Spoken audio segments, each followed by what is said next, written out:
Dan memberi itu tidak harus nunggu kaya. Gambarannya Quran tentang orang baik itu gimana? Alladzina yunfikuna fis sarra wadharra. Bukan fis sarra saja, ketika wadharra juga.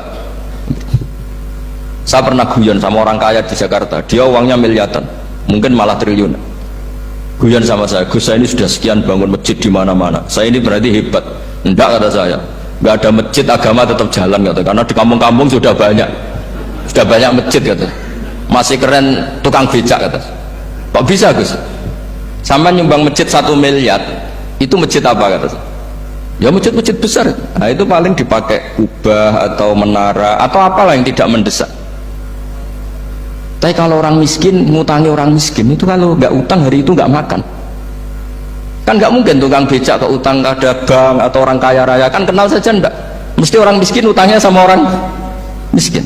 Saya kalau orang kaya utang Habibidin mesti mau beli Innova karena level orang elit, jadi utangnya itu beli Innova, aksesoris Innova seri terbaru. Tapi kalau orang miskin sama orang miskin utangnya itu beras untuk nyawa ya. Artinya apa? Kalau saya diutangi Habibidin untuk beli Innova itu ganjarannya itu sekunder. Tapi kalau sesama orang miskin itu ganjarannya primer. Keren mana? Hutang-hutangannya orang miskin sama orang kaya. Satu menyelamatkan nyawa, satu menyelamatkan citra. Dia baru sadar, ternyata orang miskin lebih hebat ketimbang saya, lebih hebat, tapi tidak usah ditiru, kata saya. Cuma dia menjadi tidak sombong sekian miliar yang disumbangkan ke masjid, karena dia menjadi tahu ternyata itu tidak bangga. Nah kecuali masjid-masjid yang kamu nyumbang memang masjid perintis di daerah-daerah yang belum ada masjid. Kalau masjid-masjid besar itu kan kadang kebutuhannya sudah selera, bukan pokok. Nah saya ini cerita ya, jadi supaya orang tahu lah. Zaman Nabi itu orang sudah selesai semua dengan dirinya sendiri. Jadi maksud saya Islam nggak apa-apa tanpa masjid, itu masjid yang sudah sifatnya selera. Indonesia kan masjid sudah sifatnya selera semua.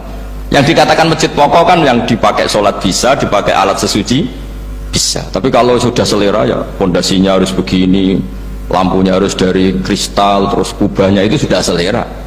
Nah rata-rata sumbangan yang miliatan itu kan sudah ke selera. Sementara orang miskin utang-utangan sama orang miskin untuk menyelamatkan apa coba? Nyawa.